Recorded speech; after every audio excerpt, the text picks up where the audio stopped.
galera, beleza? Como é que vocês estão? Meus amigos, hoje, como vocês podem ver, a imagem tá meio diferente, porque eu não estou gravando dentro do meu estúdio.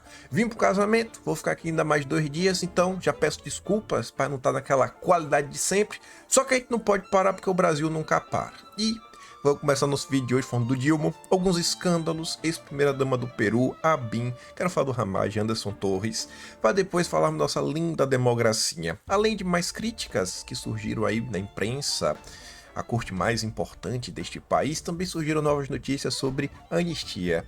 E assim, de forma clara dá pra ver que o clima está mudando um pouco, até o tom, até algumas certezas não são mais tão certezas assim. Pelo menos certeza aí da turma que vinha fazendo o que bem queria, achando que não ia pegar nada. Aí tem muita coisa pra gente comentar nessa segunda parte. Acho que chegaremos na terceira, o final da segunda conecta na terceira, alguns movimentos inclusive políticos. Aí vamos falar sobre algumas movimentações curiosas. Tem uma matéria bem interessante aí envolvendo o Temer e alguns governadores e um plano, um projeto visando 2026. Aí eu quero falar sobre isso, falar sobre ele, Jair Messias Bolsonaro, né? Tem umas coisas interessantes sobre a direita. Quero falar, espero que dê tempo sobre Trump, falar lá da comunada também, lá da Ásia, e mais algumas besteirinhas. E no final, isso acho que não vai dar tempo de falar hoje, são algumas confusões que vale a pena mencionar, Erika Hilton, questão do visto, algumas coisas internacionais, enfim. Vamos que vamos para ver até onde a gente consegue chegar no vídeo de hoje. Veja só, nos últimos dias aconteceu um negócio assim que são tantas camadas, né, esse evento, que você fica assim, rapaz, aí, né, realmente assim, o Lula tá disposto a comprar confusão. Vou mostrar aqui uma manchete. O Estadão acho que resumiu bem, né, não só o problema, mas os absurdos, e também nem a Globo conseguiu passar pano, que foi esse caso aí, ó. Ex-primeira-dama do Peru chega ao Brasil em voo da FAB após o governo Lula conceder asilo diplomático depois de condenação. Vê só, não é que o Lula tá dando asilo para qualquer pessoa. O Lula ainda arrumou um voo de FAB. FAB, Força Aérea Brasileira, né? Você vê que aí começa a ficar estranha. Aí, será que esse caso ele é passível de asilo político da forma como foi feita? Será que a pessoa em questão realmente está sendo perseguida politicamente ou se trata de um crime comum? Aí tá ali, né? Nadine Heredia foi condenada por lavagem de dinheiro em um caso relacionado à prática de Caixa 2 envolvendo a empreiteira Odebrecht. No Brasil, ela jamais seria condenada por isso. Será que esse é um caso digno, passível de asilo político? Vamos lá. Aí o Estadão vem para te explicar. Nos seus editoriais diários, como é bom ser amigo de Lula. Isso daí é uma verdade universal, né? Isso aí, rapaz, ser amigo de Lula no Brasil é a garantia que tua vida vai ser fácil. Por decisão do Lula, foi uma decisão pessoal do Lula, o Brasil concedeu asilo político a Nadine Heredia, mulher do ex-presidente do Peru, Ollanta Humala, após ambos serem condenados a 15 anos de prisão por corrupção no desdobramento do escândalo flagrado pela Operação Lava Jato. Ou seja, depois de exportar a corrupção, agora o Brasil exporta a impunidade. Sensacional! Mas se Toffoli não foi capaz de iludir a justiça peruana, lá está Lula para iludi-la. Sua proximidade com o casal, o Heredia, é conhecida. Lula até destacou o marqueteiro petista Luiz Favre para ajudar na campanha de Humala financiada com dinheiro ilícito. Se não fosse assim, né, não era o PT. Não por mera coincidência, o advogado de Heredia no Brasil é um dos líderes do grupo de juristas petistas intitulado Prerrogativas. Sim, você está entendendo, né? Ela tem um advogado no Brasil e advogado aí, né, é ligado ao grupo Prerrogativas. O nosso grande grupo Prerrogativas. Só vai ficando melhor esse caso. O Ministério das Relações Exteriores do Brasil invocou a Convenção sobre Asilo Diplomático de 1954, que concede asilo a perseguidos políticos. Aí o Estadão vem para melar a brincadeira do Lula. Faltou explicar por quais razões o governo crê que Heredia esteja sendo perseguida por motivos políticos. Afinal, ela não foi condenada por crime político, mas por crimes comuns. Tampouco o Brasil se deu ao trabalho de apontar qualquer violação às suas garantias processuais. O que torna o desafio, o desvio de finalidade e o desrespeito do governo brasileiro à justiça peruana ainda mais assintosos é o fato de que o caminho legal nem sequer estava fechado no Peru. A condenação ocorreu em primeira instância e ainda é passível de apelação. Então, assim, não tem nem certa similaridade do que está acontecendo no Brasil, em que você não tem nem como recorrer. Se você vai recorrer pela própria pessoa que te condenou, né, nos nossos grandes inquéritos para combater o golpismo e a extrema-direita. Não, não é disso que está se tratando. É um crime comum, na primeira instância, que ainda pode, né, recorrer, mas não. Asilo político. Asilo político. Corruptos de toda a América Latina já sabem onde se refugiar da justiça de seus países. Nem precisam provar que são inocentes ou perseguidos políticos. Basta serem amigos de Lula. Isso não é uma verdade universal que não vale de hoje, né? Aí vem o Merval Pereira. Só pela manchete, acho que só pela chamada você já consegue entender, né? Alguma coisa está errada no Supremo. Em todos os lugares do mundo em que houve atuação do Odebrecht com corrupção política, todos os envolvidos foram condenados, menos no Brasil. Por que será, né? Será que não? Não é possível. Será que tem uma coisa errada, gente? Eu acho que não. Eu acho que não. Eu acho que todos os outros países estão errados. São todos os outros países que estão errados, só o Brasil está certo. Só o Brasil está certo nessa. Aí vem o Globo, né? Tendo que relatar aí a sua insatisfação. Lula joga o nome do nosso país na lama. Bolsonaristas repercutem asilo à ex-primeira-dama do Peru. Na verdade, não foram só bolsonaristas, né? Foram basicamente todos os jornalistas, até mesmo os jornalistas da Globo News, criticaram bastante. A CNN até gerou um certo debate, né? Eles chamaram. Eu não vi se o programa foi em torno disso, mas em determinado momento do programa, a CNN chamou o líder supremo do grupo Prerrogativas, o Marco Aurélio de Carvalho, e o advogado André Marcília, mais à direita. E aí o Marcília saiu colocando tanta coisa sobre essa questão aí da Herédia, e você vê assim a expressão facial do Marco Aurélio de Carvalho, assim, vai murchando, murchando, aquele tipo assim, cara, como é que eu vou conseguir passar pano pro Lula, velho? Como é que eu vou conseguir passar pano pro Lula? Diante de mais um absurdo. É porque a popularidade do governo Lula tá lá em cima. O governo Lula é um governo cheio de entregas. Lula nem precisa se preocupar com nenhum tipo de desgaste, né? Tá bom. Aí tem um pouco a ver com essa questão internacional, né? Você sai do Peru, cola ali no Paraguai. Aqui eu quero passar um negócio por cima, assim, bem rápida. Porque se tiver alguma coisa errada, beleza, vai lá, apura, puna o que tiver errado. Agora, a coisa no Brasil está sendo tanto de controle que uma agência de espionagem, uma agência de inteligência é uma agência de espionagem. Pelo amor de Deus. Ela está sendo acusada de espionar. Uma agência de inteligência que faz espionagem, ela está sendo acusada de espionar. Tá. Sabe? Assim, você fica, o que está acontecendo? Tem algo errado? Tem. O errado, pelo ponto, né? É que todo mundo ficou sabendo. Isso mostra aí que a inteligência brasileira tá com alguns problemas, até porque a inteligência brasileira, né, a turma da BIM, você vê que os agentes secretos, eles são nomeados no Diário Oficial da União, né? Super secreto esse agente. Você olha lá no diário, você sabe quem é. Mas tá ali, ó. Diretor da BIM intimado pela Polícia Federal após suposta espionagem contra o Paraguai. Aí o Tatuntu coloquei uma pergunta que eu acho que ela cabe para mostrar, assim, o clima persecutório tá tão louco. E essa sanha de perseguir isso daqui, muito disso daqui, é pelo aquele interesse de perseguir a direita. Você criminaliza tanto as coisas para você conseguir alcançar o seu adversário, que até quando a instituição faz o que ela tem que fazer, se torna um crime. Aí o Tatuto pergunta, cara, tu imagina o diretor da CIA, ou do M6, sendo intimado pelo FBI, que é a Polícia Federal dos Estados Unidos, ou a Scotland Yard, seria mais ou menos a Polícia Federal lá do Reino Unido, por ação no exterior? Olha, assim, a gente fez um dossiê essa semana ainda, né, lá mostrando sobre a questão da interferência no projeto nuclear brasileiro. E aí mostrou que o Geisel recebeu a visita E mostra que tinha todo um plano, toda uma estratégia, né, lá do cara que veio, e o cara ficou sabendo isso por quê? Porque uma pasta, foi deixada uma pasta, né? O cara esqueceu a pasta, os brasileiros viram lá os documentos. Tu já imaginou?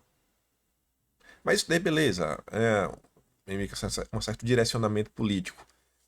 Com a revelação aí, a desclassificação de inúmeros documentos da CIA, da USAID, mostrando que eles já aprontaram e deixaram de aprontar no Brasil.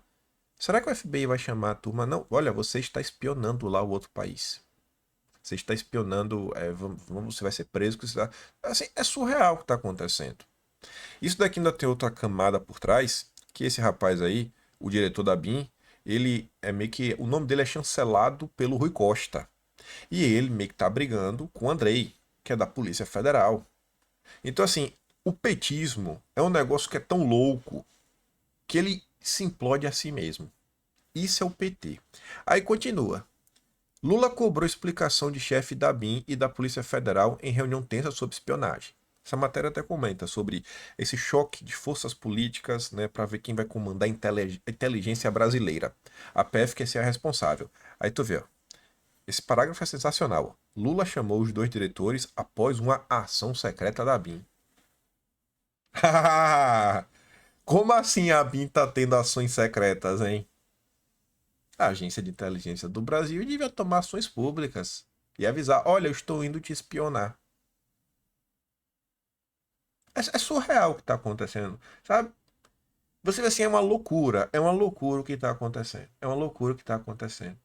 E o contexto dessa investigação aí meio que estava rolando exatamente no período que o Brasil estava para renegociar o valor, né, que paga aí a tarifazinha lá para o Paraguai por conta de Itaipu. Enfim, eu não estou por dentro dessa investigação, né? Não sei, vazaram algumas coisas aí, mas sei, às vezes você tem que entender isso daí, às vezes lá na frente vai se descobrir que esse processo todo foi, sei lá, realmente entender o que estava se passando para tentar garantir o interesse brasileiro na história, né? Cara, vamos ver o que está acontecendo, vamos ficar de olho lá em autoridades pessoais do país para a gente não ser passado para trás, para depois Portugal, o Paraguai não ficar dando um piti e aí o brasileiro tem que pagar energia cara. Em nome de uma disputa política,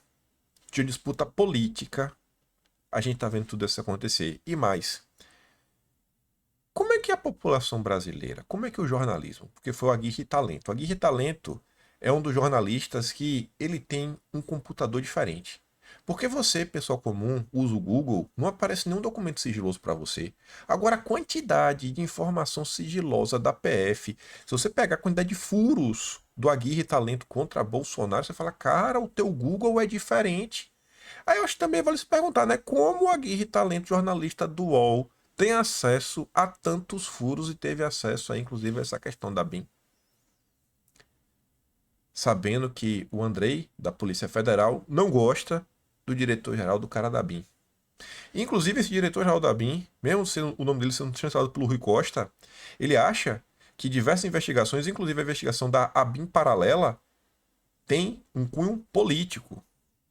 Ele acha que tem um cunho político, né? Aí você, enfim, né? Fica aí se questionando, né, o que tá acontecendo. Deixa eu só ver um negócio aqui. Não, tá 100%. Que até o meu monitor, eu tô com o monitor aqui, que não é nem o meu oficial, né? Botei aqui pra ver se a gravação tá tudo no bem. Mas enfim, vamos continuar que ainda tem muita coisa. Aí pegando o gancho ainda nessa questão de ABIN, ao Aguirre Talento, o mesmo jornalista do furo da BIM. Agente da BIM diz que foi obrigado a trazer joias do Catar para a ramagem. Essa é a manchete. Eu não vou trazer a matéria. Tá ali, eu não acho que o Ramagem precisa mentir numa coisa dessa, que seria tão fácil dele ser pego na própria mentira. E o Ramagem fala o seguinte, ó. Uma manchete difamatória. Na tentativa de criar ilegalidade, relógios ou joias recebidos foram catalogados e encaminhados ao Museu da BIM. A própria reportagem traz essa informação. Nem para falar que o relógio está com ramagem, está usando aí passeando pelo Brasil. Qual a necessidade de uma matéria dessa? Qual a necessidade de uma matéria dessa? Se você for lá no Atlas, no mês. Ih, eu dou na dúvida aqui. Deixa eu ver se eu tô aqui nesse computador com Atlas. Eu acho que eu tô. Deixa eu ver. Tá. Deixa eu ver. Eu acho que é o de janeiro de 24. Tô com o Atlas aqui. Ah, tá aqui já. Tô indo aqui no índice já. Deixa eu ver se é esse. Esse mesmo. Ó. Daqui um zoom. Cadê? Pronto. Janeiro de 2024, que foi quando começou essa confusão da BIM paralela, eu lembro que eu cheguei a fazer um dossiê. Porque a imprensa brasileira tentou criminalizar tanto a BIM, que eu falei, cara, não é possível uma coisa dessa. Não é possível uma coisa dessa. Aí a gente comenta várias coisas, relembra até alguns eventos no passado envolvendo o Lula e a BIM. A gente lá, na verdade, até como que se criou a BIM, né? De onde começa lá os setores de inteligência, lá, enfim, foi passando. Aqui tá no site da oficial da BIM. Tem uma notícia aqui, ó. Cadê? Aqui é a época do PT querendo acabar com a SNI. Aí, ó. A BIM também espionou adversários no governo Lula. Né? No governo Lula, a BIM foi usada para, né, ficar dando de bizu aí, né, nos adversários do Lula. Enfim, satisfação de Lula motivou as alterações na Polícia Federal e na ABIN. Aí foram diversas notícias como essa, e além disso, nesse dossiê, mostra como no Brasil, por mais de uma vez, por vários anos em sequência, tentaram destruir o setor de inteligência. Você vê aqui, ó, para que serve um serviço de informação? Aqui foi quando meio que acabaram com a SNI e ninguém tinha solução para o que colocar no lugar. E se eu não estou enganado, vai ter uma notícia aqui de Bolsonaro. Aqui, ó. Militares querem a volta do SNI. O deputado Jair Bolsonaro, eleito em grande parte pela tropa, é favorável à participação dos militares em serviços sociais, mas exagera ao dizer que qualquer dia o povo irá pedir de joelhos o retorno do SNI. E aí tem essa outra aqui, ó. Para Bolsonaro, o SNI deve ser reformulado, mas não extinto. Porque eu só falando, cara, você reformula, agora como é que o país não vai ter uma agência de inteligência? Como que um país não vai ter? O vereador opinou que o presidente Collor deve redirecionar e enxugar o SNI e lamentou que os militares que serviram nos órgãos de informação estejam jogados num canto sofrendo discriminação. Então você vê que o tempo vai passando e parece até uma agenda, né? Destruir qualquer tipo de instituição que tenha algum tipo de relevância aí no Brasil. Eita, pior que acho que a música vai tocar de novo, né? Vai tocar de novo. Pera aí. Ah, senhor. Pera aí. Onde acho? Tá, pronto, já vi aqui já. Pronto. Tem que reconfigurar aqui as coisas. Eu não pensei que ia ter que fazer isso. Mas eu acho que tá tocando música mais não. Vamos lá. Aí, só pra fechar, a gente fala nossa linda democracia. Polícia Federal caça registro de armas de Anderson Torres e sugere destruição delas. Não basta caçar, tem que destruir. Porque não serve, né? Essa não tem utilidade. Nem pra falar assim, não, vai, dá ali pra força de segurança e entregar na mão da PM. Não, não, destrói. Sugeriu que as duas armas apreendidas são destruídas ou doadas. Não, não tá, né? Doadas para a força de segurança. É surreal, né? Surreal o que está acontecendo, mas é o governo Lula e do governo Lula você não espera nada diferente. Vamos lá. Em termos de esperar algo diferente, o Matheus Leitão se sentiu decepcionado porque ele não conseguiu entender a decisão do homem mais poderoso desse país. Acho que a primeira notícia, a primeira matéria do Matheus Leitão com seu clássico Entenda, sobre criticando, né, o nobre ministro, a maior bola fora dele. Entenda. Eu gosto dessa petulância do Matheus Leitão, sabe? Ele é arrogante. Ele tem certeza que ele vai fazer você entender o ponto de vista dele. Mas enfim. A decisão do ministro do Supremo, que interrompeu o processo de extradição de cidadão búlgaro que cometeu crimes na Espanha, pode ser definida como sua maior bola fora. Faltou falar quais foram os crimes, né? Ao menos quando o escopo da análise é o seu protagonismo contra a extrema-direita golpista brasileira. Parece até a mãe falando. Soltar um traficante. Agora botou o crime, né? Soltar um traficante por birra, quando o motivo é um bolsonarista de terceira linha, definitivamente não é bom negócio. O pior de tudo é que isso acontece no meio do fogo cruzado da anistia. E realmente a pauta da anistia vem ganhando um certo corpo. O ministro não precisava comprar essa briga, e a reação foi péssima.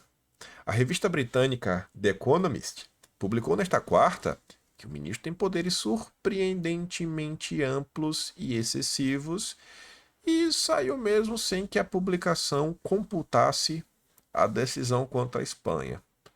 Essa, na verdade, duas matérias na Economy, que a gente comentou sobre uma, a outra, meio que um complemento. E eles nem sabiam ainda dessa decisão, né? Vai se somando na festa democrática. Aí foi a vez do Estadão, né, também lá chorar. Picuinha perigosa. E aí o Estadão, inclusive, confirma aquela análise que o Mário Sabino fez, onde o Mário Sabino aponta, inclusive, os artigos e os itens lá na questão da reciprocidade, do Tratado de Reciprocidade, que depois, acho que depois da explicação lá do Walter Maierovitch, aquilo ali já tinha dado o que tinha que dar, né? A explicação já estava clara para quem não entendeu. Mas como é bom a gente ficar observando aí essa turma aí batendo boca uns com os outros, aí tá dizendo assim, ó, o bom senso costuma levar uma surra quando o ministro se irrita com algo ou alguém que o contrarie. Quando ele cisma, hein? Quando ele cisma, o bicho pega. O bom senso costuma levar uma surra. Fiel à área mercurial que cultiva com Denodo, ele suspendeu o processo de extradição do búlgaro Vasil Georgiev Vasilev, considerado pelo governo espanhol um traficante de drogas com atuação em Barcelona, imediatamente após a justiça da Espanha negar a extradição do blogueiro bolsonarista Oswaldo Eustáquio, foragido da justiça brasileira naquele país. Segundo o ministro, a decisão de não extraditar Eustáquio, tomada pela terceira seção penal da Audiência Nacional, uma das mais altas instâncias judiciais da Espanha, teria violado o princípio da reciprocidade inscrito no acordo de extradição firmado entre Brasil e Espanha em 88 e entronizado no ordenamento jurídico pátrio pelo decreto 99.340 de 1990. Pode até ser, mas tem o mais, né? Mas a reciprocidade não é um tomar lá da cá, né? Um tomar lá da cá automático. Espera-se de qualquer juiz a temperança necessária para uma avaliação mais detida das implicações das decisões que toma, um cuidado que ele não teve. A reciprocidade nos processos de extradição não deveria ser tratada como uma barganha rasteira, mas como um princípio que visa garantir a prevalência do melhor interesse da justiça de duas nações amigas e soberanas. Ao colocar o caso do blogueiro no mesmo patamar que o de traficante de drogas, o ministro não apenas rebaixou o nível do debate jurídico entre Brasil e Espanha, como também prestou um desserviço à imagem da corte, já tão compuscada pelo ativismo exacerbado de alguns de seus membros. Mais uma, né? Depois eu não, então, não vou fazer isso, né? Mas se eu tivesse tempo, acho que eu ia pegar depois o Atlas. Porque acho que todas as críticas do Estadão eu ia pegar para eu contar quantas vezes o Estadão veio com essa história aqui. Olha, essa decisão está queimando a imagem da corte, né? Como se a imagem não estivesse queimada, né? Tá igual carvão já, não. Tá queimando, né? Vai virar cinza daqui a pouco, né? Porque, rapaz, essa imagem tá queimada, viu? O ministro poderia perfeitamente ter aguardado as explicações solicitadas à Embaixada da Espanha em Brasília, antes de tomar uma decisão tão assodada e perigosa. Ele poderia ainda requisitar o auxílio do governo, por meio do Itamaraty, para tentar convencer as autoridades espanholas sobre a importância de Oswaldo Eustáquio responder pelos graves crimes que é acusado aqui no Brasil, mas, ao seu estilo, o estilo dos rapazes, o Mebrabo, ele optou por pisar no acelerador e, pasme o leitor, ordenou a soltura do búlgaro, preso em Mato Grosso do Sul em fevereiro desse ano, como o corolário da suspensão do processo de extradição do traficante supremo. O resultado dessa picuinha é nada desprezível a possibilidade de Vasileve fugir do Brasil, agora que foi enviado à prisão domiciliar com uso de tornozeleira eletrônica. Se isso acontecer, será uma humilhação para o Poder Judiciário brasileiro e uma derrota para o sistema de persecução criminal da Espanha. Não é pouca coisa que tem em jogo. Não tem nada em jogo. Não tem nada. Vai acontecer o que isso acontecer? Se ele fugir, vai ter o quê? Vai ter o quê? A turma criou um monstro que não sabe, eles não sabem o que fazer. O consórcio. Eles criaram uma confusão que eles não sabem mais como resolver. Não tem como resolver. Vai fazer como? Vai resolver? Não tem como resolver. Sendo a audiência nacional, Segundo a Audiência Nacional, os fatos que instruíram o pedido de extradição do Oswaldo teriam evidente ligação e motivação política, o que, em tese, impede sua entrega às autoridades brasileiras com base no acordo de extradição. De fato, o artigo 4º, item 1, a linha F do decreto, é taxativo ao determinar que não será concedida a extradição quando a infração constituir delito político ou fato conexo. Isso daí, o Mário Sabino, acho que foi a primeira pessoa aí na imprensa, no consórcio, a pontuar. Não só o item F, mas o item G também traz algumas besteirinhas aí relativas a esse ponto. A gente comentou lá na matéria do Metrópolis. A esse propósito, é preciso registrar que é bastante significativo que a Justiça da Espanha, país plenamente democrático, governado pela esquerda e amigo do Brasil, portanto insuspeito de simpatias por bolsonaristas e afins, considere que o processo contra esse blogueiro é político. Deveríamos prestar atenção nisso. Inclusive o Pedro Chances, ele não é qualquer aliado, né, do governo, ele não é apenas qualquer insuspeito. Ele é o cara que o Lula chamou para juntos construírem uma espécie de arcabouço internacional para proteger o mundo das fake news da direita. Né? Estão juntos aí trabalhando para salvar o Brasil de Bolsonaro, o mundo de Bolsonaro. Ele, o Macron, né, o Pedro Sánchez tem um papel gigantesco. Inclusive, eu estou na dúvida se ele é do PSOE ou é do Podemos, lá da Espanha. Mas ele, por grande parte do tempo, ele estava governando nessa coalizão, PSOE e Podemos, e um desses partidos até era membro do Foro de São Paulo. A gente chegou a comentar sobre isso em 2020, quando o Rodrigo Maia foi na Espanha e rolou aquele tweet da embaixada, não lembro se foi da embaixada da Espanha, foi de alguma autarquia ligada ao governo da Espanha, falando sobre que o Rodrigo Maia estava lá discutindo sobre presidencialismo. Aí foi aquele chororô, né? E aí eu lembro que na época a gente fez um dossiê mostrando as relações dessa turma. Eu não vou saber o número de cabeça, então nem vou me aventurar aqui a procurar, mas tem um número aqui, eu não vou arriscar, não vou arriscar. Enfim. Aí tá falando isso, né? Um governo, não tem nenhum motivo pra alguém achar que é bolsonarista. Um governo de esquerda, pra valer. Ó, política, hein, essa decisão? Política, hein? Mas claro, o ministro tem certeza absoluta que o processo contra Oswaldo não tem nada de político, é técnico. Provável razão pela qual reagiu de maneira destrambelhada para retaliar a justiça espanhola, relaxando a prisão de um perigoso criminoso internacional. Para o senhor ministro, ao que parece, um traficante e um blogueiro que falou demais são ameaças semelhantes à sociedade. E aí o Estadão termina com aquele jeito mais baixo e ridículo que só essa turma do Conselho consegue fazer. Eles não sabem nem o que fazer diante do problema que eles criaram. Esse tipo de desequilíbrio que contribui para desmoralizar o esforço das instituições para punir todos os que participaram da trama golpista. Ah, esse tipo de desequilíbrio que contribui para desmoralizar o esforço, né, da turma que quer combater o golpismo. Mais uma vez, é preciso insistir. O momento excepcional, talvez justificasse medidas excepcionais, já passou faz tempo. Porque essa foi a tese por muito tempo. Não, olha só, estamos tomando medidas absurdas, mas os tempos são absurdos.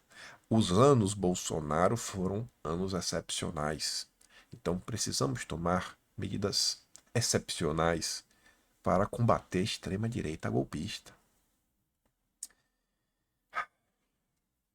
Aí você pega na sequência, né, o que está acontecendo, o combate aí aos golpistas.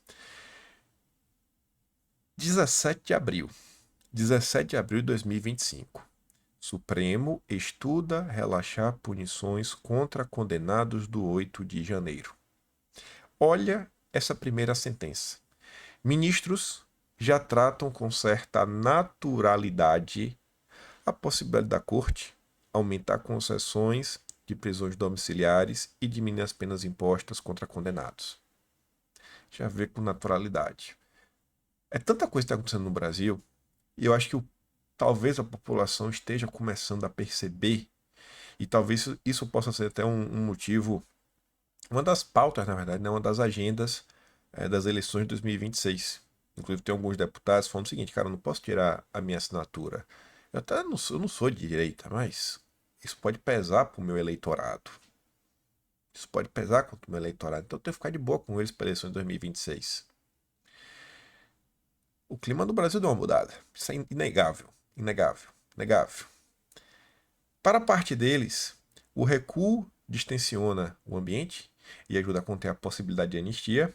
Para outros, as condenações definidas foram altas demais e é preciso reorientar o entendimento quanto às punições. Agora, vocês estão percebendo agora. Olha quanta coisa teve que acontecer para o pessoal botar a mão na consciência, né? O integrante do Supremo, consultado pelo Valor Econômico do Grupo Globo, disse que o 8 de janeiro foi um momento excepcional. O que é que o Estadão falou, né?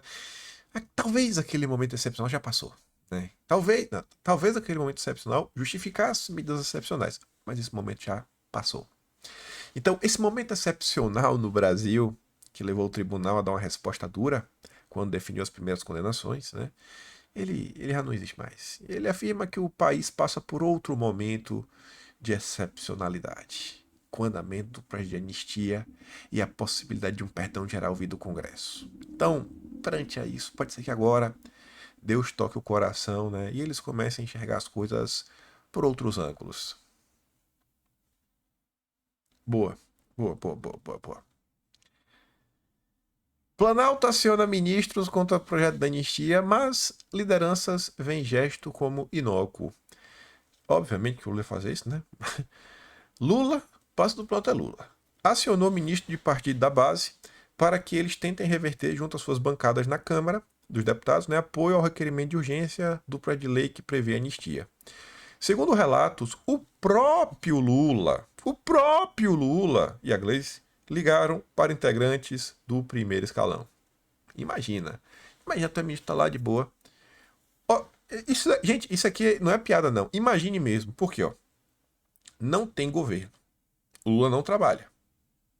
O Lula não trabalha, o Lula não faz nada. Assim, não é piada, falando sério. O que é que o Lula faz? O que é que o Lula faz quando o Lula acorda? Tu acha que o Lula pega o telefone? Ah, vou aqui pegar pro Juscelino. Ligar pro meu amigo Juscelino, saber como é que tá lá o Ministério das Comunicações e passar algumas ordens pra ele. Nada. A preocupação de Lula é só com sua popularidade, agradar a Janja e tentar trabalhar o mínimo possível. Ele quer viajar, ele tá cansado. Todos os relatos, desde 2023 apontam que Lula não quer trabalhar. Aí imagina, o cara, imagina como é que essa galera se sente. Porque querendo ou não, isso é algo que é experiência de vida. Qualquer pessoa que já trabalhou numa empresa que tem mais de um setor, qualquer pessoa sabe, em determinado momento, você precisa conversar com o dono.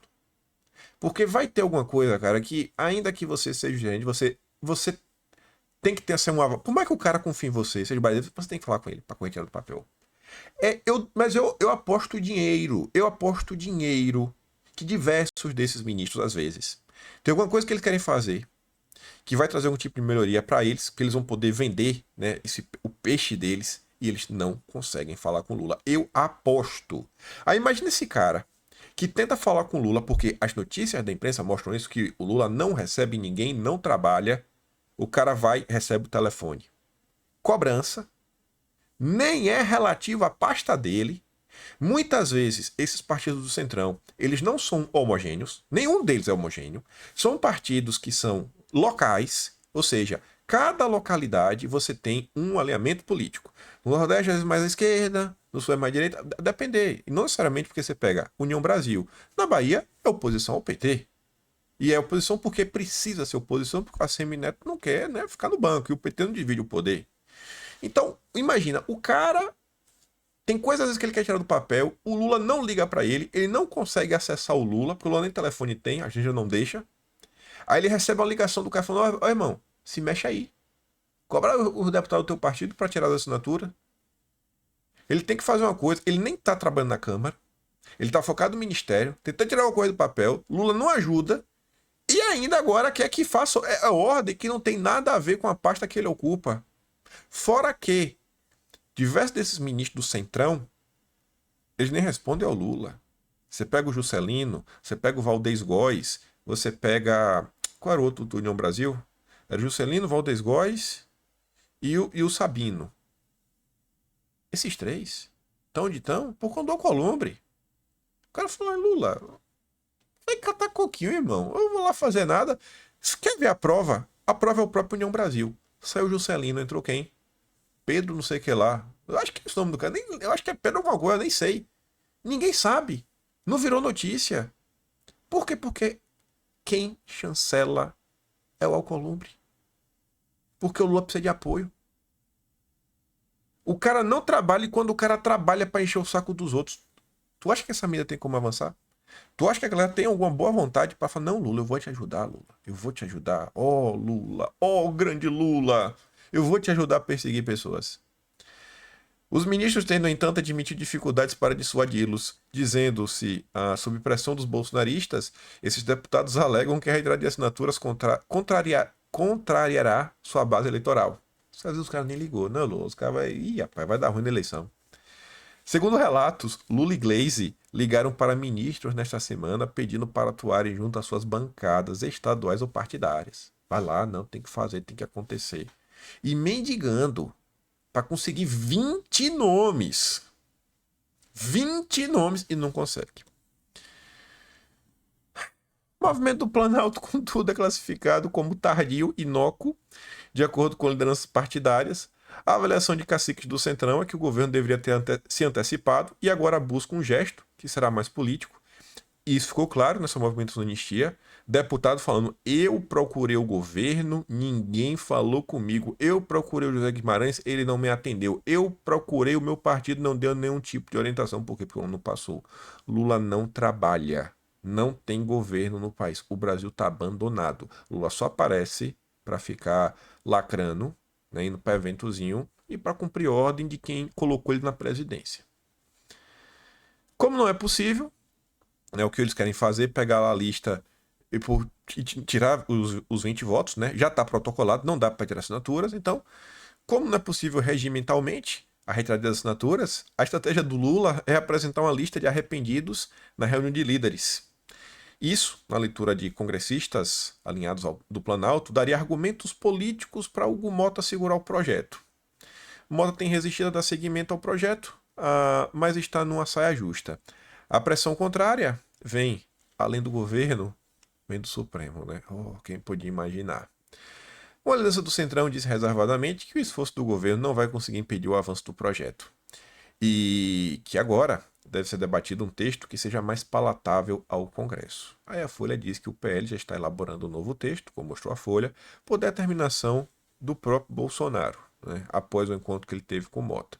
Segundo relatos, a ideia é que seja um projeto mais enxuto, mas ainda não há detalhes sobre quem deve ser contemplado. Aí vem a turma do Lauro Jardim, né, na era que posta, o mapa dos votos a favor da urgência da anistia.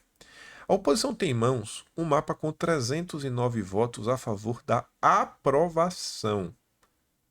Gente que não assinou o requerimento de urgência, mas, na hora de votar, votaria favoravelmente. Pelos cálculos de Sóstenes, são 44 deputados a mais, que é a relação já conhecida de apoiadores do requerimento. Com isso, o líder do PL na Câmara pretende levar a pauta para a reunião de líderes na próxima semana, que é quando o Hugo Mota volta de viagem e todo mundo já está acompanhando. Aí, a aposta do governo, o tudo lá do governo, é no Hugo Mota. O interlocutor frequente do Lula resume. Do ponto de vista institucional, votar o requerimento de urgência para votar é mais uma afronta ao Supremo do que ao governo. Ele vai pensar bem sobre isso. Isso eu não vou discordar, né? Não tem nem como discordar. Mas qual a saída? Responde o mesmo interlocutor. Hugo Mota vai tentar substituir esse projeto da anistia com os líderes do partido na semana que vem. E tem que ser tudo negociado com o Supremo. O governo admite a redução de penas de parte dos réus condenados pelos atos do 8 de janeiro. Curioso, né? Agora, o Valor Econômico diz que lá em cima, no Olimpo, ele já vem com certa naturalidade, essa revisão na questão das penas. E o Globo também diz que o governo já admite a redução das penas. Parece que essa agenda, essa pauta vem crescendo, né? A sociedade parece que está entendendo. Agora imagina, gente, se o brasileiro realmente acompanhasse a política um pouco mais de perto. E se a própria direita tivesse feito um trabalho de conscientização mais intenso e por mais tempo. Talvez ainda a direita talvez ainda precise continuar fazendo isso, né? E acho que quanto mais pessoas entenderem por que tem tanta gente falando de anistia, melhor. Mais chance dessa agenda avançar. Mas vamos lá. Tentando aqui entrar no assunto sem criar treta. Vamos ver aqui o José Medeiros, aliado de Bolsonaro há muito tempo. Já era deputado federal ao longo do governo Bolsonaro. Eu vou colocar esse vídeo aqui, depois vou colocar outro e tentar falar numa boa, sem ironia, sem pirraça, sem nada. O vídeo do Medeiros é bem autoexplicativo. Ele está dando uma explicação sobre uma questão que envolve o PL colocar em pauta a urgência. Não é nem o projeto da anistia, não é nem pautar o projeto de lei, é pautar a urgência. De não ter pautado o projeto da anistia. Veja só, é praxe da casa que o vice não coloque projetos polêmicos e importantes sem a anuência do presidente da casa. O deputado Altineu, obviamente, poderia colocar, mas a gente correria um risco muito grande do projeto ser reprovado. Bastaria o telefonema dos líderes para os seus liderados de outros partidos e, de repente, esse projeto iria por água abaixo. Então, o deputado Altineu não poderia ser irresponsável de correr esse risco e a gente perder o projeto de vez. Então, o que ele teve foi cuidado, foi prudência, porque ele sabe que a gente precisa ter bastante certeza sobre a votação para a gente colocar ele para ser votado. É isso aí, não houve nenhuma má vontade, não houve nenhuma irresponsabilidade do deputado Altineu. Um grande abraço a todos. Então tá aí, né? Tá aí comentando. A minha opinião sobre isso, eu já falei várias vezes ao longo da semana, que é o requerimento. Depois que você coloca em pauta, você tem que aprovar o requerimento. Uma vez que você aprova o requerimento, aí você pode levar o projeto para o plenário, que tem debate sobre ele, sobre o texto, pode incluir, pode retirar coisa e tem que aprovar. Uma vez que aprovar na Câmara, vai para o Senado. Uma vez que vai para o Senado, pode ter também modificação, vai para a Presidência da República. Sancionar ou vetar. O Lula deve vetar.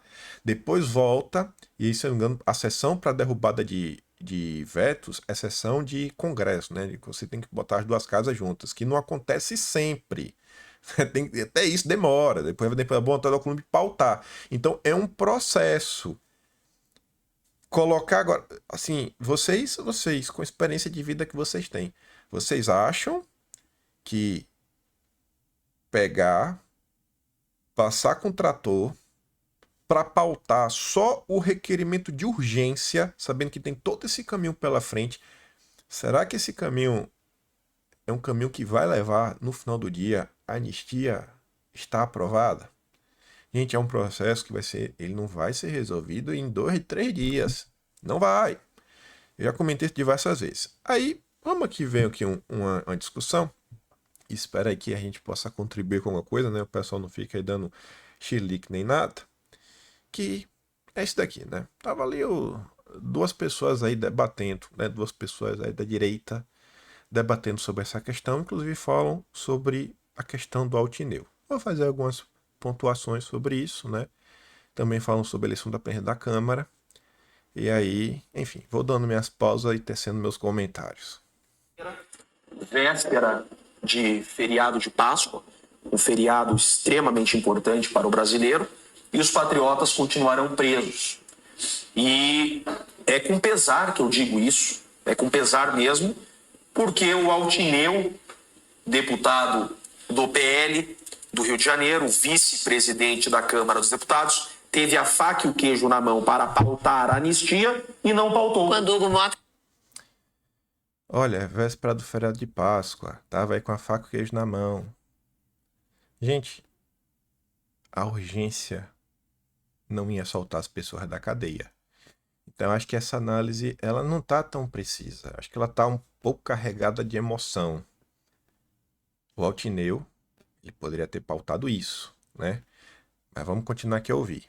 Estava passeando na China, no Japão, junto com o presidente Lula. O Hugo Mota deu a bolinha quicando para ele. Vocês querem anistia? Eu, Hugo Mota, não posso porque eu Na China, no Japão, junto queijo na mão para pautar a anistia e não pautou. quando o Hugo Mota estava passeando na China, no Japão, junto com o presidente Lula. Bom, quando o Hugo Mota estava lá na China junto com Lula, nem se o Altineu quisesse, ele conseguia pautar. E por que ele não conseguiria pautar? Porque o Sóstenes Cavalcante, naquele momento, ele não havia as assinaturas. E aí eu vou trazer até aqui, né, uma breve explicação. A inteligência artificial está bem inteligente, ela cita até trechos do regimento interno. E vocês sabem que eu acredito na politização das pessoas. Eu acho que quando mais as pessoas se politizam, mais elas aprendem melhor, mais inteligentes elas ficam. Aí eu perguntei, né, ô Grok, o presidente da Câmara, aqui está do Elon Musk, pode levar um projeto diretamente para o plenário sem um requerimento de urgência? Porque não tinha um requerimento de urgência. O requerimento de urgência ele só existe quando tem 257 assinaturas. Quando o Hugo Mota estava na China, não existiam as 257 assinaturas. No Brasil, o presidente da Câmara dos Deputados não pode, em regra, levar um projeto diretamente ao plenário sem seguir os trâmites regimentais. O Regimento Interno da Câmara, artigo 24, inciso 2º, estabelece que os projetos devem passar pelas comissões permanentes ou especiais antes de irem ao plenário, salvo em casos específicos previstos. Que casos são esses? Primeiro, apresentar um requerimento de urgência. Artigo 155 do Regimento Interno é uma das formas de acelerar a tramitação, permitindo que o projeto vá direto ao plenário, desde que aprovado pelo plenário ou por acordo de líderes. Sem esse requerimento, teria como você levar um projeto direto, sem um requerimento de urgência? Bom, sem esse requerimento, o presidente só poderia agir assim em situações excepcionais, como em regime de urgência constitucional, artigo 64, parágrafo 1º da Constituição, ou em casos de intervenção regimental explícita, como medidas provisórias que têm rito próprio. Portanto, exceto em casos previstos no regimento ou na Constituição, o presidente não tem autonomia para bypassar comissões, sem um requerimento de urgência ou outro mecanismo formal. Então, assim, se a gente quer poder reclamar de alguma coisa, a gente tem que ter um pouco mais de precisão. Você poderia até agora, nesse momento, falar, cara, paute aí na Páscoa, mesmo sabendo, assim, pode comprar uma briga, pode, mas você pode achar, vale a pena comprar essa briga. Às vezes você pode achar, às vezes a sua opinião foi não de boa. Agora, quando estava na China não, né? Porque aí não tinha as assinaturas, então você não consegue nem as regras do jogo. Mas vamos voltar aqui pra gente ouvir. Estamos falando uma boa, né? Espero que depois ninguém venha reclamar. Mota deu a bolinha quicando para ele. Vocês querem anistia? Eu, Hugo Mota, não posso pautar. Vocês podem pautar. Então, um deputado que se diz de direita, acabou de mostrar que não é, não pautou a anistia. Não, o Altineu não é de direita. O Altineu é do Centrão. O Altineu é do pele raiz. Pelo amor de Deus, né? Eu não sei quem que colocou o Altineu na direita. Vamos lá, né? Ele tá aí, a gente vai, tá lá, torce pra ele virar à direita, mas de direita não, né? Se for a direita, é tipo de Ciro Nogueira. Mas vamos lá. Sendo o presidente em exercício nessa semana de Páscoa. Em detalhe, eles tinham divulgado para os brasileiros de direita que estavam votando neste presidente da Câmara porque esse acordo já estava selado. Eu lembro. Não. Eles estavam votando nesse, assim, depende de quem, né? Eles. Eu não sei quem é esse eles. Mas diversas pessoas falaram bastante sobre as eleições. A maior parte das pessoas que eu acompanhei, que trataram dessa situação de forma séria, elas estavam apontando que nós estávamos diante de uma eleição que já estava definida, tanto na Câmara quanto no Senado. Então, diante de uma decisão, de uma eleição que já está definida, os parlamentares da direita, eles já sabiam que o resultado já estava certo. Eles resolveram, então, fazer parte do bloco vencedor e ocupar espaços para poder exercer a sua atividade legislativa. Que espaços são esses? As comissões. Então, eu acho que tem mais esse ponto aí também, né? Mas vamos continuar. Você falou muito disso, Cris. Eles vão trair a direita. Você anunciou.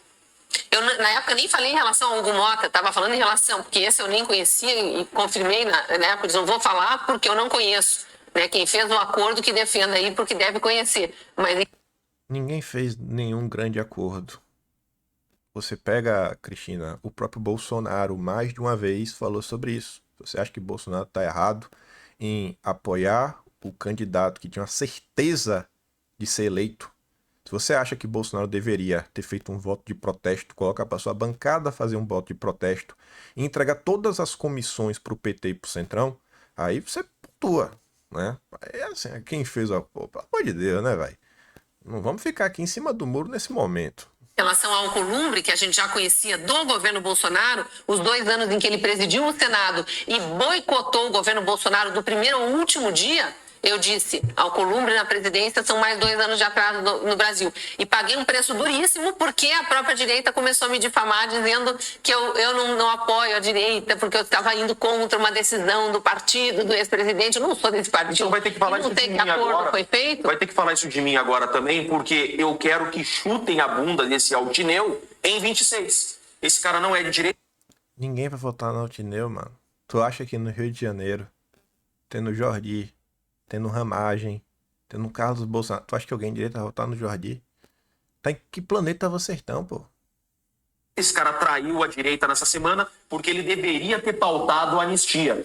Conseguiram a maioria Não é pautar a anistia, é pautar o requerimento de urgência. absoluta para urgência, e urgência significa não tramitar em nenhuma comissão. Você afasta todas as formalidades do projeto e apresenta na primeira sessão. Ele teve 3 sessões essa semana para pautar a anistia e não pautou. 2 passeatas, então, jogadas no ralo, né? Colocamos... Não foram 2 passeatas jogadas no ralo. O assunto tá aí. O Sóstenes conseguiu as assinaturas exatamente após essas passeatas. Pessoas que estavam presas diante dessa pressão estão começando a receber a sua prisão domiciliar. A gente não pode ser nem tudo nem tão pouco. A vida não é de 880. Não foi jogada no ralo. É uma construção. O próprio tom da imprensa já mudou para tanta coisa. Poxa, velho, sabe? Não quero ser chato, né? Tô falando uma boa. Sem piada, sem nada, né? Sem tiradinha, sem nada. Falando numa boa. Espera aí que o pessoal escute também numa boa, né? Votamos no Hugo Mota à toa. Votamos não, você não votou em ninguém, senhor. Quem votaram foram os deputados. Você não votou em ninguém, sabe? Quem elege o presidente da Câmara são 500, na verdade 257 votos. O Hugo Mota foi eleito com uma votação histórica, mais de 400. Mesmo sem os votos do PL, ele estava eleito. Mas assim, pô, você não vota, Hugo Mota. Eu não voto. Você não vota. Respira. Porque queriam a vice-presidência. E eu lembro, o discurso era: teremos a primeira vice. Na ausência do Hugo Mota, nós vamos pautar a anistia. Não pautaram. E atirando contra quem está há 2 anos, no meu caso especificamente, dando a cara a tapa com inúmeros jornalistas exilados no exterior para não serem presos, eu no Brasil, dando a cara a tapa, ouvindo advogados, ouvindo parentes de presos, ouvindo os presos políticos quando eles começaram a ir para casa tornozelados. Na época não havia restrição para concederem entrevistas, só para uso de redes sociais. Entrevistei mais de 40 presos, está tudo documentado aqui na minha coluna na Gazeta do Povo. Tem um livro publicado sobre isso também aqui na Gazeta do Povo. Então estou há muitos anos pedindo, não com o nome de anistia, mas denunciando os crimes de abuso de autoridade, em tese, né? Denunciando tudo isso e aí agora a gente é atacado porque a gente aponta essas inconsistências no discurso deles. Eu sou prova. Olha, pelo que eu acompanho de rede social, eu acho que vocês são atacados pelas pessoas porque as pessoas olham para essa situação e conseguem entender o movimento político que está sendo feito. Entender o que são comissões, entender que é uma eleição de cartas marcadas, que os candidatos já estavam eleitos, e entender que, assim, cara, fazer voto de protesto não ia trazer nenhuma grande diferença. Então, eu acho que as pessoas que reclamam sobre esse aspecto, esse viés. É minha percepção de quem acompanha a rede social. É minha percepção. E confirma aí mesmo. Cristina, por diversas vezes, ela realmente aí entrevistou uma galera desde o início mesmo, dando espaço, ouvindo os advogados, ouvindo as pessoas. Fez um ótimo trabalho aí nessa questão de dar voz às vítimas do 8 de janeiro. Isso ela realmente fez. O trabalho que a Cristina fez foi brilhante e graças a esse trabalho da Cristina que essas famílias tiveram voz. Então foi realmente muito injusto o que fizeram com você, porque isso não se trata de ir contra a direita ou dividir a direita. Não. É uma questão de justiça com os presos políticos. A nossa preocupação última, a nossa preocupação maior tem que ser com os patriotas presos injustamente. Hoje à noite, todos que estão nos ouvindo aqui, nos assistindo, e todos os parlamentares vão tomar banho quente. O Altineu vai tomar banho quente e vai comer ovo de Páscoa domingo. Tá? Vai cear com a família. Agora, os patriotas, não. E que não. Eu não acho que eles também iriam, né? Mesmo se pautasse requerimento de urgência. Então, assim, eu acho que esse discurso meio emotivo de tentar pegar e você coloca assim uns pedaços, eu acho que ele não ajuda. Eu acho que você, assim, você coloca na cabeça das pessoas um fato um pouco mais questionar, ah, para que eu vou pra rua? Para que eu vou fazer isso? Para que eu vou fazer aquilo? Nada adianta. Sendo que não é bem assim, né? Não é 100% assim como está sendo colocado. Mas enfim, essa é só minha opinião e se eu puder dar. Deixa eu ver aqui se eu acho uma notícia de cabeça. Deixa eu ver se o Google me dá essa notícia. Talvez eu ache, talvez não. Eu acho que eu não vou achar, não. Dineu. Anistia. Vice-presidência. Acordo. Notícia do Globo. Notícia do Globo. Deixa eu botar aqui Globo. Globo, eleição. Deixa eu ver aqui se eu acho. Acho que eu achei.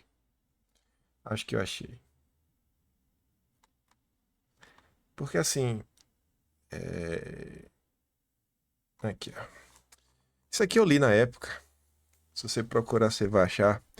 É aquela coisa, né? Eu gosto de acompanhar a imprensa. Então, pra mim, tem coisas que não são surpresa. Tanto que eu botei um Google que eu achei ela rápida, essa notícia. O acordo de Mota com os bolsonaristas para evitar surpresas sobre a anistia 8 de janeiro. Está aqui no segundo parágrafo. Segundo fontes da oposição ouvidas pela equipe do blog, o Altineu se comprometeu a não pautar o projeto quando estiver no exercício da presença da casa, durante viagens de moto ao exterior ou eventuais licenças do deputado, confirmando o que o deputado federal José Medeiros comentou, né, sobre o que é praxe ocorrer na Câmara dos Deputados. O que eu falo eu mostro, né? Notícia de fevereiro deste ano, mas tudo bem, né? Enfim, né? É por isso que eu gosto de acompanhar a imprensa, sabe? A imprensa fala muita coisa que acho que ajuda bastante a entender o que se passa no Brasil. Mas vamos lá, fala coisa da fã de puxar agora um pouco mais para a direita.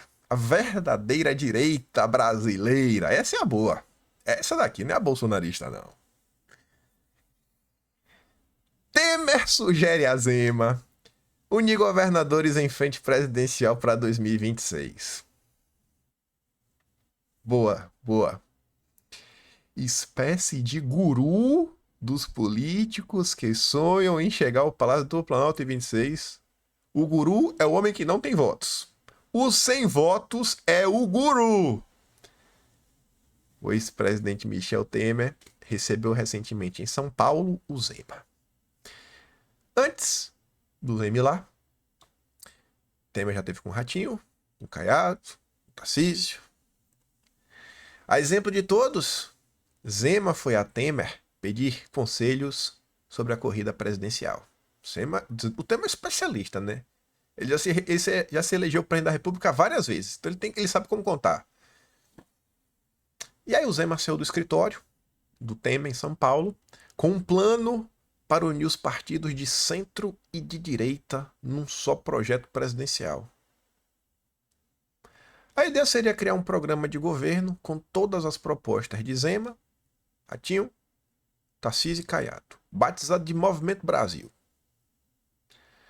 No primeiro momento, a aliança se consolidaria em torno de propostas e de um projeto para o futuro do país, permitindo que todos seguissem com seus discursos presidenciais em torno do Movimento Brasil. Depois, com o avançado calendário das pesquisas eleitorais, a chapa seria definida. Zema gostou do plano, anotou no caderninho as ideias e prometeu atuar para criar o grupo. Sensacional, né? 4 candidatos com o mesmo projeto. Aí você escolhe, né? Não, você vota em um porque é gago. o outro porque sai plantar bananeira e o outro porque você acha mais bonito. Se todos defendem a mesma ideia, você escolhe como? É por empatia, né? Ah, esse cara aqui me parece ser mais empático.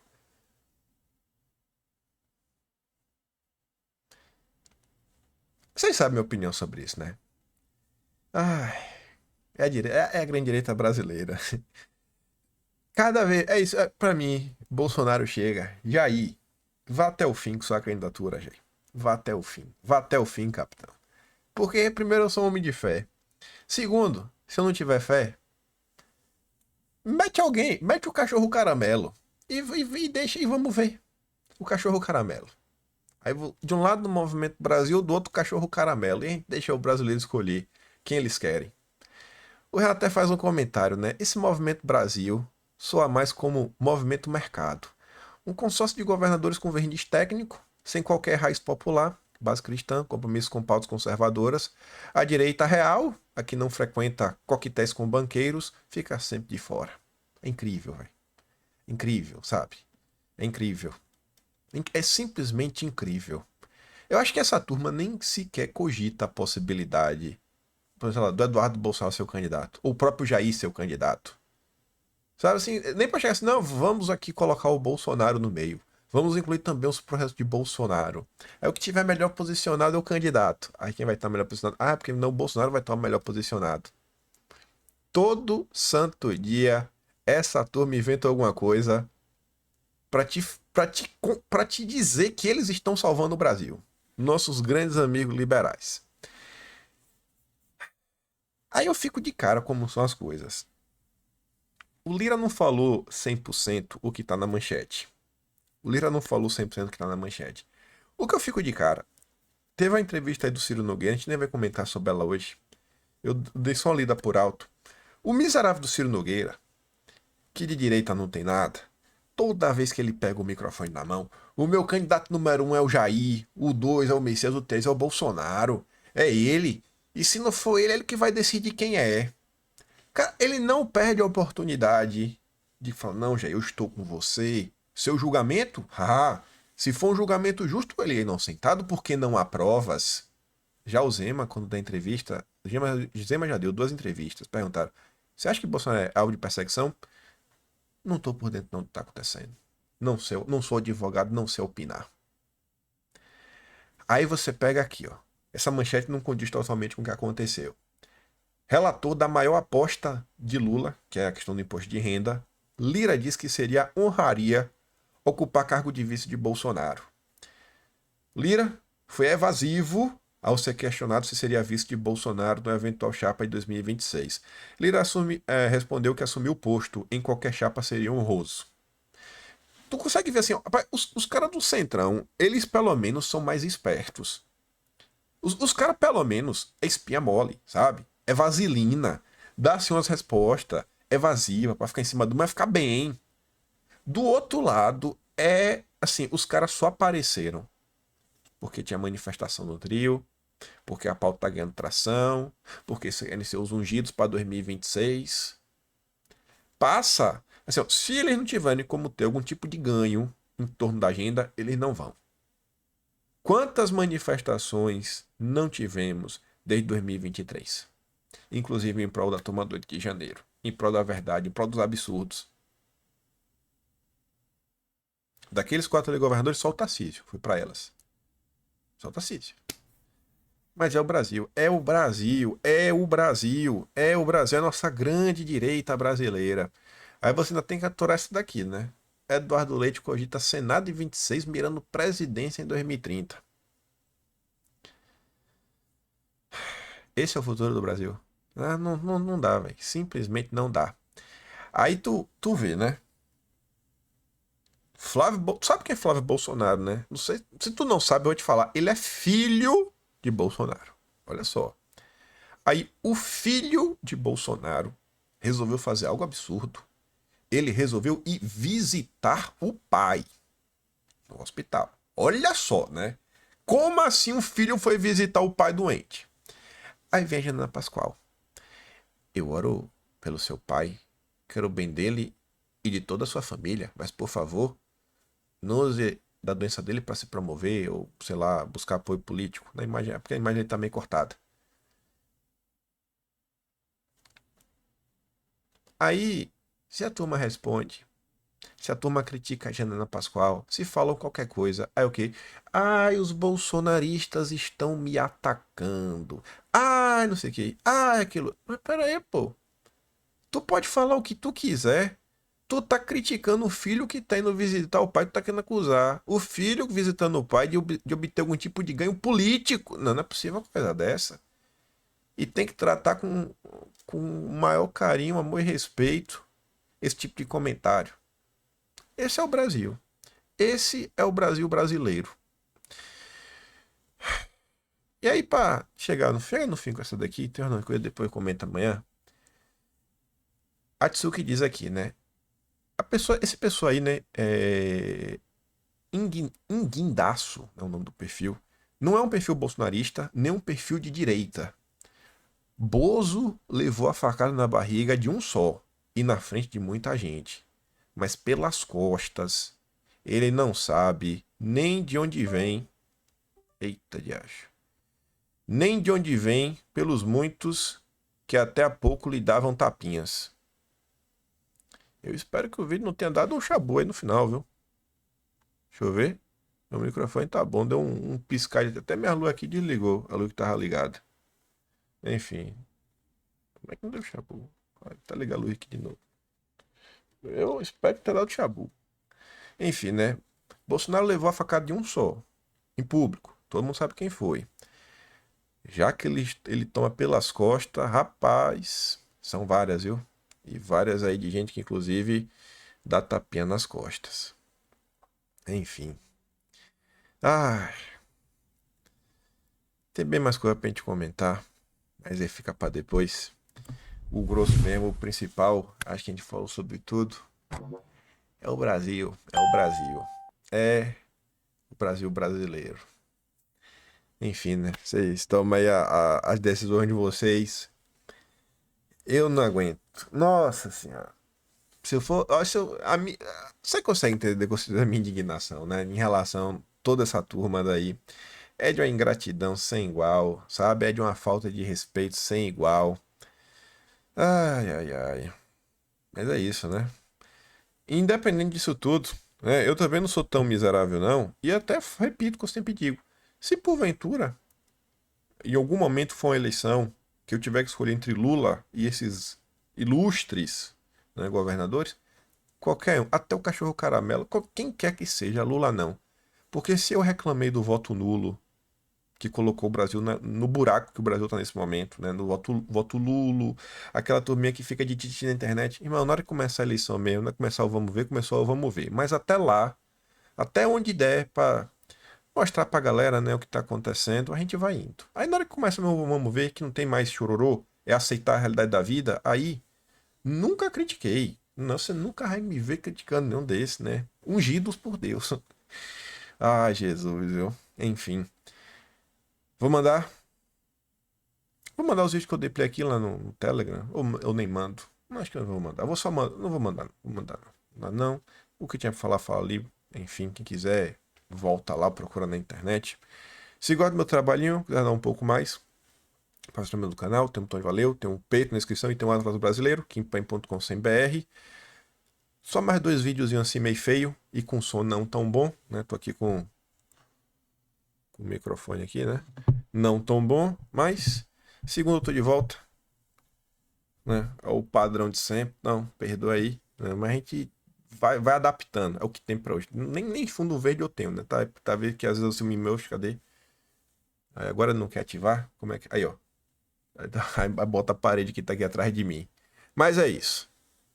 Tamo juntos. Também perdoe, tô muito cansado hoje. Nossa, chega minha cabeça tá funcionando devagar. Amanhã tamo de volta. Vejo vocês amanhã. Aquele grande beijo, abraço, tamo juntos. Valeu, meus amigos. Fui-me.